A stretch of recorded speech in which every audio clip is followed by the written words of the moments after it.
Hi guys, and welcome back to my channel, Sonic Love. So in today's video, we're going to be doing an update of the latest firmware update, which is, I hope I'm not destroying the name, but this is Koriki, and this is a front end for your RG35xx, the original version, which is an update from the previous one that I showcased on the channel of Batocera. It's still using Batocera, but this is a further development. The Batocera one has now been discontinued. This is the newer version, which they are pumping lots of work into, and I just want to showcase this because it is a little bit more stable, and I've been having some really nice experiences with it. So without further ado, let me showcase what is in Koriki, and also do a setup guide so you can have a step-by-step to show you how you can get this onto your RG35xx yourself. So let's go! So the interface itself is really simple and nice and very easy to navigate. As you can see, if we go to consoles, if we go in by pressing the A, you'll see that there is Nintendo DS, Game Boy Color, Game Boy Advance, Game Gear, Atari Lynx, Neo Geo Pocket, and then favorites, PSP, and back to Nintendo DS. If we back out by pressing the B button, if we go down, you'll see that we have favorites, we have ports and favorites. We go to arcade, we have CPS3, favorites, MAME, CPS 1, 2 and 3, and then we can go to consoles, so Super Nintendo, Master System. I like the way that they've grouped them all together. It just really is very simple. PC Engine, PlayStation. I say I've only just set this up myself, so as an example, if we go in, we can see that we have a list, so it's very easy to navigate to your games. I haven't added any box art. I just assume that you will put the box art image the same name as your ROM file and it should go up. I will do another video of a total complete setup guide for it, but this one is just to get it up and running on your RG35xx. So if we back out of here and if we press start, we can see that we have quit. We can go to themes. So if we go into themes by pressing left, I'll just come back out. So you can see that it goes to a nice bold graphic interface, which is really nice. And if we go out, you can see that it is still all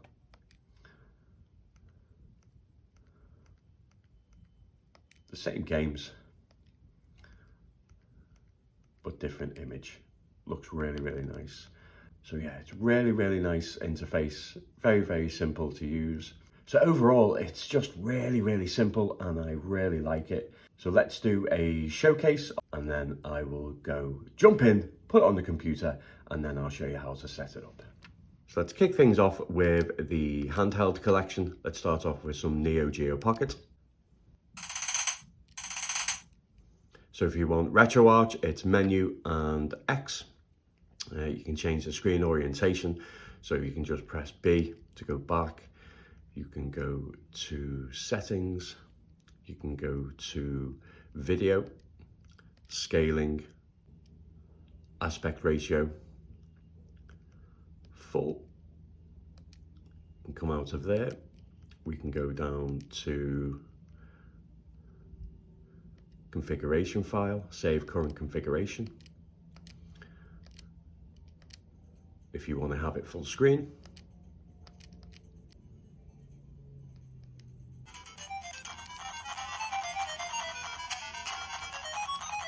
But as you can see, it looks absolutely incredible. Pixels are really sharp. Contrast is really nice. Plays very smooth.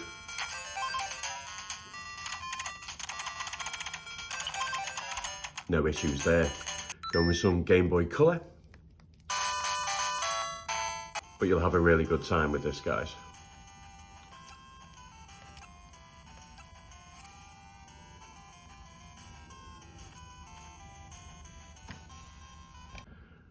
we have Game Boy Advance.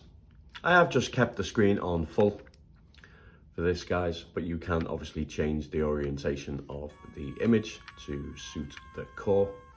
You will have little borders at the top and bottom with Game Boy Advance.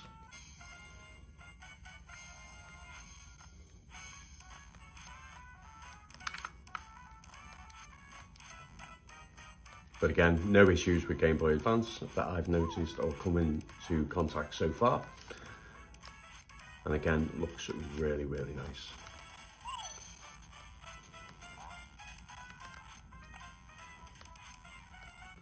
I suppose if you do have any issues, you can always overclock it. But you shouldn't really have to. But Game Gear works really well. Atari Lynx again works really well. So let's move on to a harder one, which is PSP.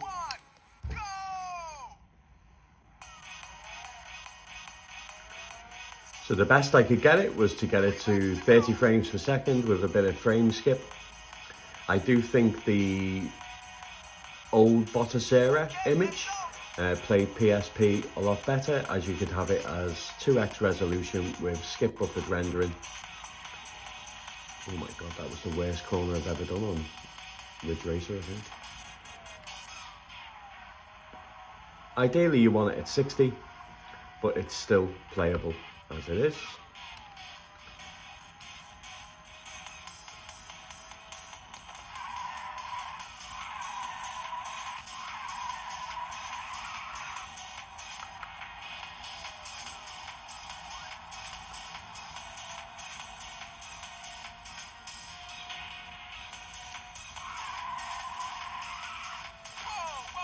So to get into the menu, you again press select and X.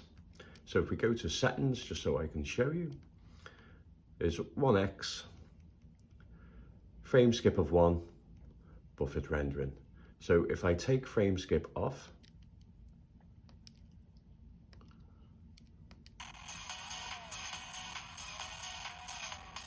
you can see it just chunks, unfortunately, and that is with skip buffered rendering.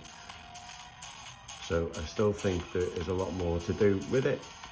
If you go inside the car, you can get it to 60.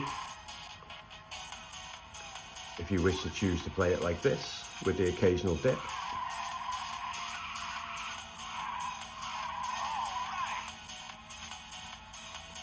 Which isn't too bad. But obviously the sacrifice of not having the on-screen images.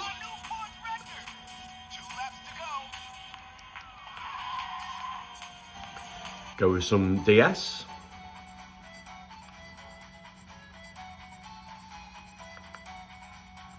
You've got the shoulder button that swaps between the screens. If you hold the R2 button, you can then access the stylus. Just want to showcase that, guys.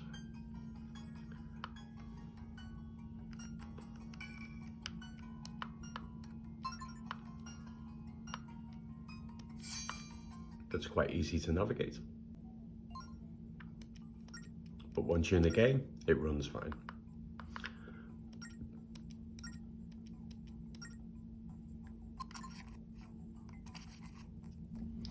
Here we have PlayStation, Tekken 3.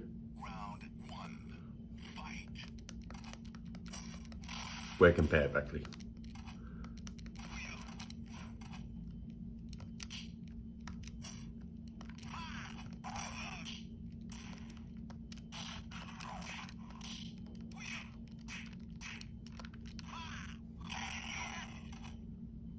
And looks really good.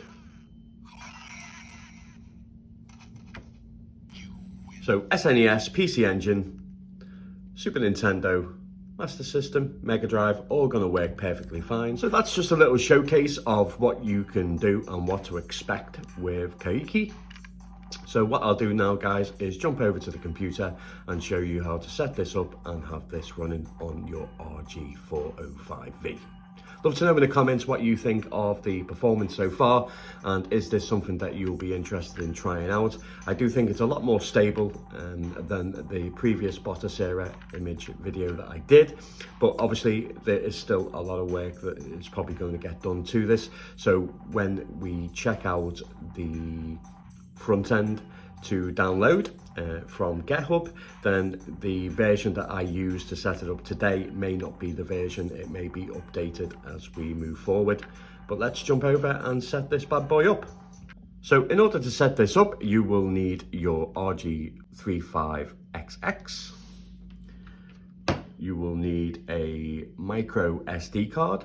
The best thing to do is actually get yourself a new brand spanker SD card and then just flash that. But if you want to use a existing SD card and you want to flash it, I will also show you how to use a tool that I have, which is Disk Genius, which will totally flash it. You can reformat the disk and then wipe everything off it and have it back to being a clean SD card to use. So I'll show you that. You'll also need Balener Etcher, which I'll leave links in the description for both of those tools that you will need. And you will also need a laptop. Okay, let's jump right in. So you'll need to put in the search for Koriki RG35xx firmware. It will take you to the GitHub page and you'll scroll all the way down to the bottom, and then you will see a list of source code, Koriki, TGZ, and also zip. The zip isn't updated, so if you've done a previous version and you want to update, this is the one that you just put into your original SD card. But the one that you will need is the TGZ.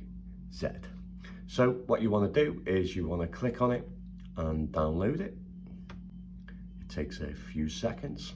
I've already downloaded it, so let's jump to my files. Once you have the file, you need to right click. You need to extract it with 7-zip.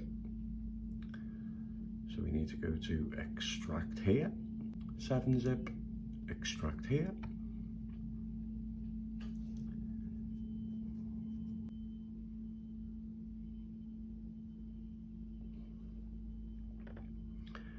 You should then have, let me just zoom in a little bit. You should then have a image, which is here. So if you have a fresh SD card, let me show you what to do. You then go to Balener Etcher. Once Balener Etcher is open, you then go to Flash from File.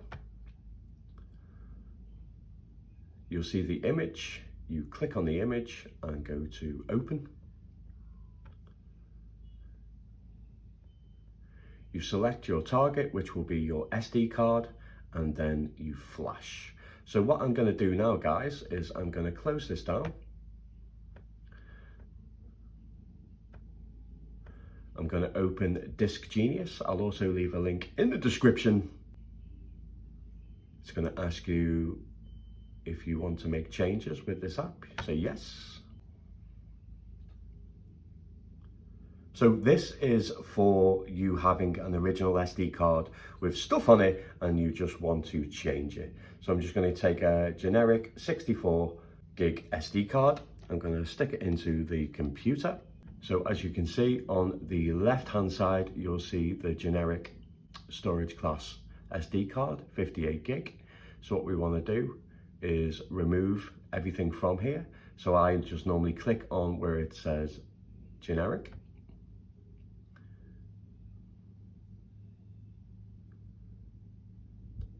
To make sure that it is the right one, because you don't want to wipe your hard drive. That wouldn't be very good.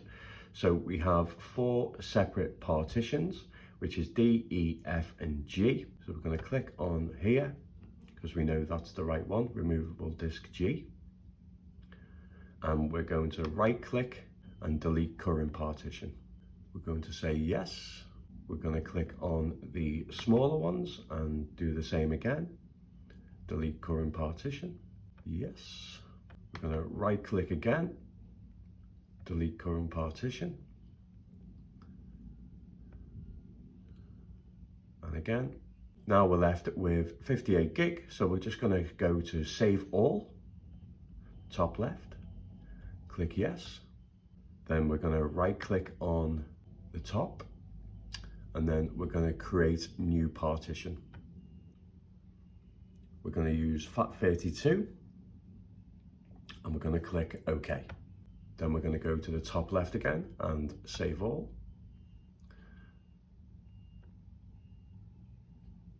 And say yes. And it will reformat and wipe the SD card back to normal.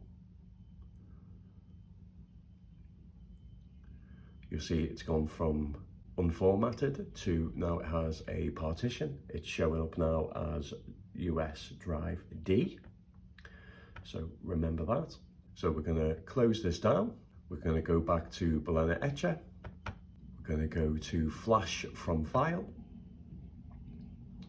Choose the Batocera image. Go to open. Select target, which is the generic USB device, which is D. We're going to check it and then hit select. Then we're going to flash. You will be prompted if you want to continue. Hell yes. We'll let Balener Etcher do its thing. Once it's complete, you will see flash completed. Then we go to the X, we close it down. We then take the SD card out of the PC, put it into our RG35xx.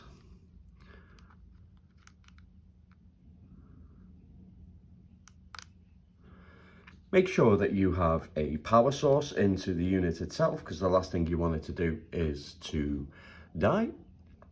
So I click the power source in.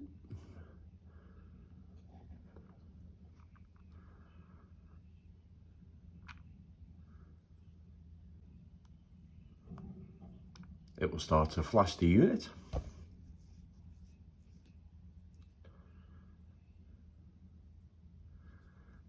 Let it do its thing. And there we have it. If we press B to go back, you'll see that it just has Genesis. It won't have anything else. If we back out and back out again, you'll see that we have it all set up, but we don't have any ROMs or BIOS, and that's what we'll do now. So we need to shut the unit down. So press start, go to shut down, shut the unit down. We need to take the SD card back out and put it back into the PC. Once the SD card is reading, you'll need to open two files. One for the SD card and one for obviously your ROMs and BIOS. So here on the left hand side, let me zoom in a little bit, you'll see BIOS, ROMs and system. So we need to put our BIOS files. So we can just drag and drop.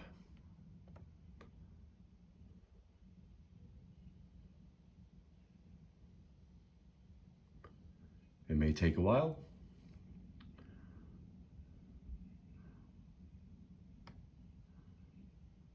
For the purpose of the video, I'm just going to put in CPS 1, 2 and 3 into ROMs. So when you click into ROMs, you'll just see Mega Drive. You'll need to make folders and put the allocated ROMs in there. So I'm just going to drag and drop CPS 1, 2 and 3. And you just need to repeat that step with all the relevant folders of what the system can do. Give this a minute to complete. Okay, so now I've transferred over the BIOS and also some ROMs. So we need to eject the SD card and put it back into the RG RG35xx. So here we have the SD card back into the system.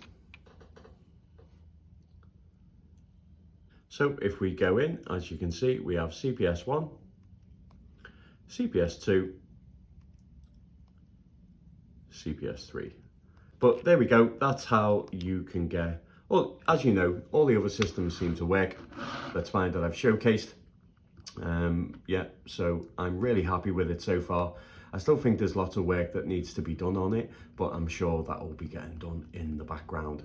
But love to know what you think, guys. Are you going to have a go of the Koriki build and test it out for yourself? I think it's a really nice addition, especially if you have the OG RG35xx. I will have the RG35xx Plus arriving soon, so if you like this video, please give it a like, because it really does help my channel grow and reach a wide audience. Anything else that you wish to know about this unit and this build, let me know in the comments. And as always, guys, take care.